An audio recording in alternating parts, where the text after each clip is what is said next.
You have to let me know when we're live because I don't see. It is live. Welcome to the Paving the Way podcast with Jonathan Brown and Patrick Mullen. That was for you. That was your cue. We didn't talk about that first. I wasn't prepared. All right. Well, today we are going to do our series on building strong foundations, and we're going to talk about personal growth, which is what Pat is so strong at. So I'm here to interview you on how to be better with your personal growth for everybody else. You should have to eat more meat.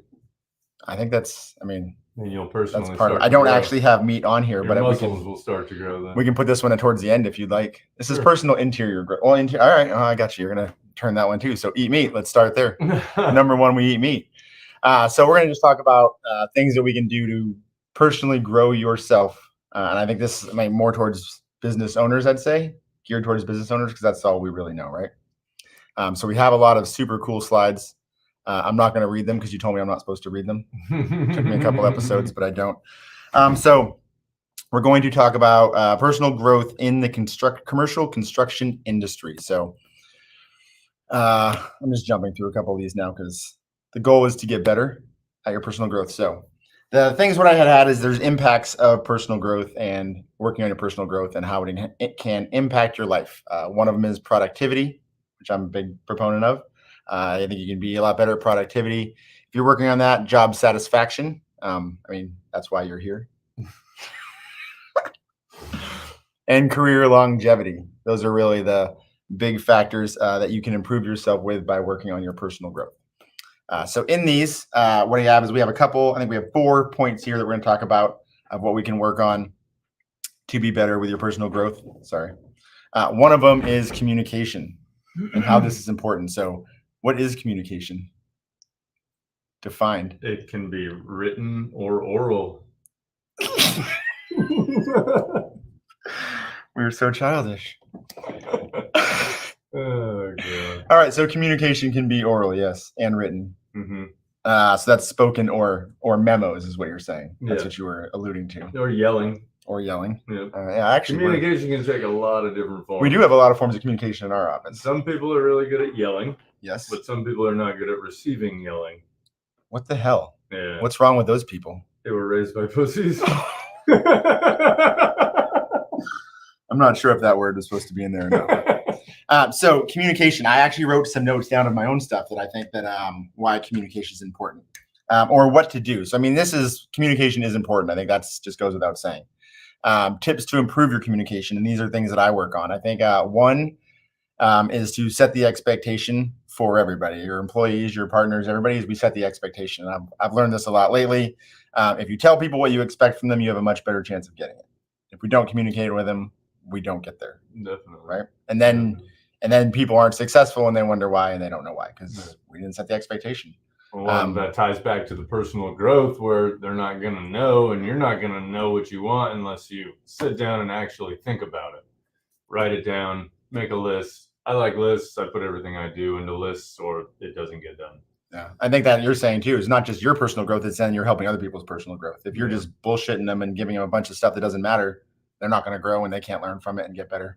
Definitely. I also think that setting the expectation and then holding people accountable. I think Pat's actually, this is something you are very good at is holding people accountable. This is where the yelling comes into place. But I feel like I don't do the actual holding of accountability, but I get angry about things and I complain about them enough. And then you hold people accountable.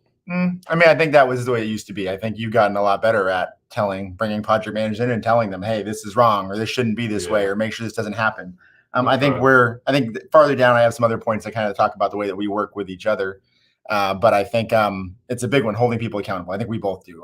We tell them we've had issues, a number of issues I can count of where we've had to hold people accountable.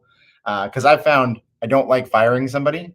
I don't like firing people, but I don't like firing somebody and then being like, I have no idea why you're firing me. Like, I thought I was doing a great job. And it's like, well, then that's our problem for not communicating properly. If you think you're doing a great job and we're firing you, then there's a disconnect somewhere. Definitely. So it's holding them accountable. And then my favorite one, which I've been saying a lot lately, is I think brutal honesty is what's necessary with people, is that you sugarcoating stuff. And I think it's brutal, but polite. You don't need to be an asshole.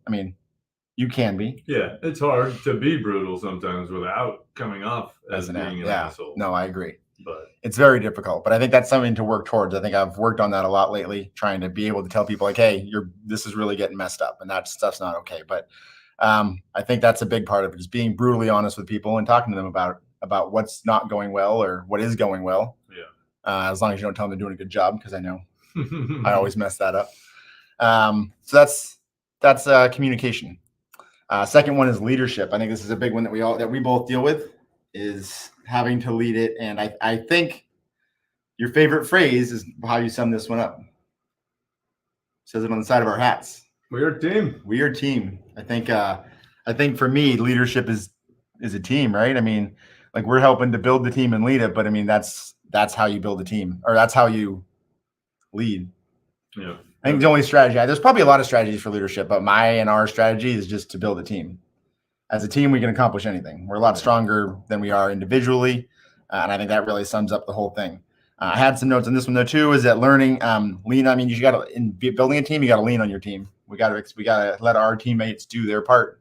And communicate with them what you expect from them. Yeah. I think setting goals is another one. And then try to be the example of what you're looking for. Like, I know, especially when it comes to money and you're going through receipts, like, man, you're always on it, and you're never, but one thing you're good at too is that you don't just you follow up. Like, a bill comes in and you're on the phone, you're calling them, where everybody else wants to be like, oh, I'll send an email or I'll do this. And you're like, no, we call right now and we handle it. Yeah. Right. And I think that's, I don't like email communications. Yeah. I think that setting by example right there is a big one for it, is that you pick up the phone and you call and you get that handled right away. I mean, I hate emails too. I also hate making phone calls. So, but I mean, you got to make them when you got to make them. I'd rather get something done than send an email and then put it on a fucking list to follow up on. And then you got to wonder, how many times are you going to check your list and then forget about that item that's there and it never got done and it's never going to get done? Make the goddamn phone call and get it done.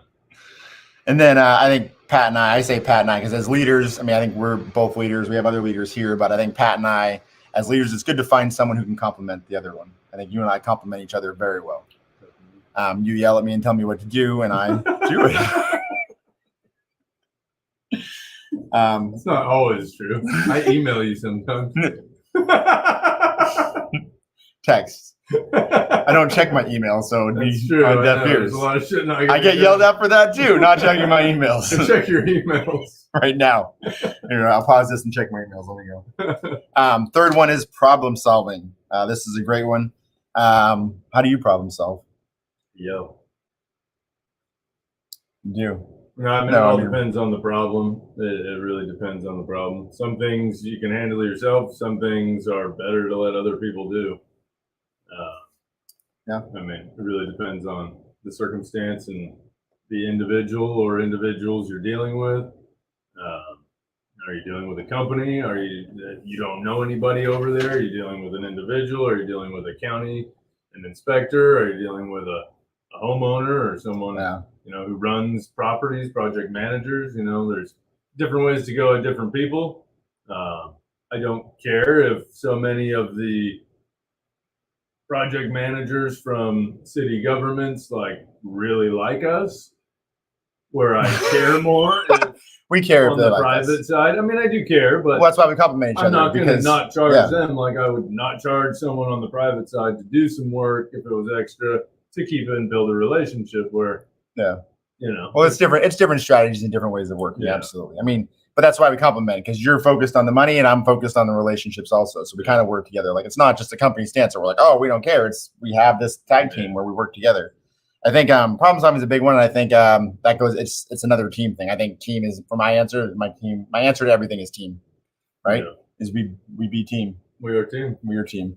I think that's the answer for everything.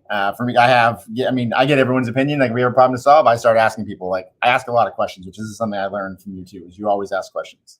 If there's a problem, start asking questions. Like, why is this a problem? Where is the problem from? Who's saying this? So I get that. I think I get everyone's opinion. Like, hear what everybody else has to say. Like, hey, what are your ideas? Especially when I come to me and they're like, oh, like our project manager, somebody will come to me and they're like, oh, I have this problem, I can't figure it out. And I'm like, well, what's your solution? Like, give me your solution before I tell you what we should do. Like, you got to be thinking these stuff up. So it's training everybody else to problem solve. Yeah. If you keep solving things for everybody, then they don't learn to do it themselves. But if you try to point them in the right direction, well, ask a lot of questions and let them figure it out for themselves. Yeah, and it's training. We do a lot of training on our people to try to get them in there. There's a lot of these times a lot of these people now, they come to us and say, hey, here's the problem, but here's the solution. What do you think? And then you can kind of poke holes in it or say, oh, this might be better, or no, that's a great idea. Let's go with it. Or you stab it to death. You said poke holes in it. So. That's what I pictured. Well, I mean, or stab it to death. The fourth one is adaptability. Yeah. Yeah. Well, that ties back to what I was talking about, is adapting the way you solve the problem to who you're dealing with.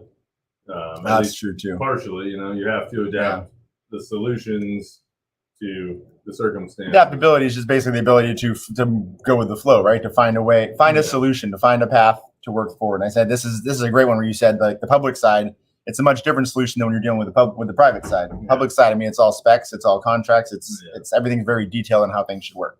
Private side, you're working on a relationship thing. You're working on like how to do that, and they just function a little differently, I think. So I think go ahead. That also ties back to just in terms of everything when it comes to bidding and how we run jobs. You have to be able to adapt, and you adapt by communicating and figuring things out. Yeah. So I mean, really, all of this ties back to communication. Yeah. You know what I'm gonna tie this one back to? My college degree. No. Seriously, we are a team. I'm tying it back to the team. Oh.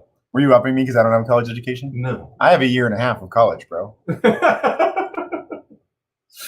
Don't discredit that. Yeah.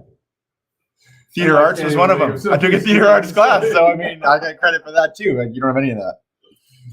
I think building adaptability, I think, is what I do, especially with our people, is I like to set a standard. This is how we view things and how the company functions. And then I like to let our people come up with their problems and adapt inside those standards, right? Like if we say this is how a lot of people here know how our company runs, and they'll solve problems. And then we give them comfort to solve problems because they know as long as they fall within these standards that we're going to be okay with it. Yeah. And I think that's a big one. I think being adaptable, I feel like it's probably one of my strong points is adaptability. Like when problems come up, I'm always adapting. I'm finding new ways. I'm thinking outside the box. And it's just, I mean, that's how you adapt for me, is think outside the box. You got to come up with solutions that nobody else is going to think of. And a lot of times when you involve me, like you'll come to me with a problem and I'll be like thinking of these things and you're like, that's way too complicated for this little problem. And I'm like, well, if it was a simple problem, why'd you come to me? I can't do simple. But yeah, I think just adapt, keep solving the problems and keep working. And I mean, within this industry, there's always a problem. Yeah. You're never going to end. So it's just nonstop problem solving and adapting. That's just life in general. Yep. So the impact of your personal growth on career progression. I'm reading this again. I mean, I think these 4 tasks in personal growth, I mean, they're going to make you a stronger person. I think if it's things that you're working on, or if you look at these areas and say, oh, I'm good at these areas, but I struggle in this area, like that's the area you focus on. Yeah. I think a lot of people have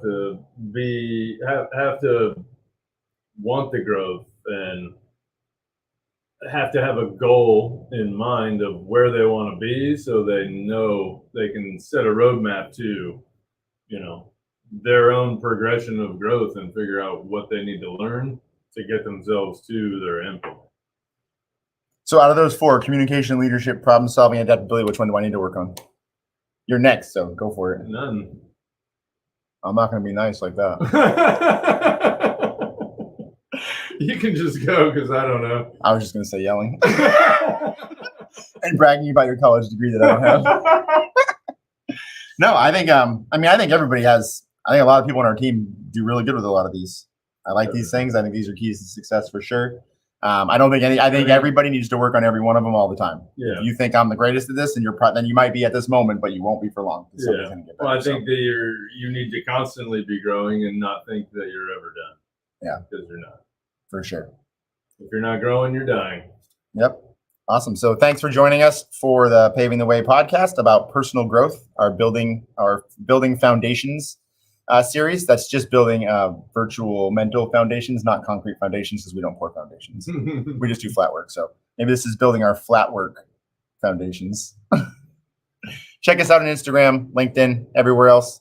And we do barbecue. So if you need barbecue, let me know. Eat meat.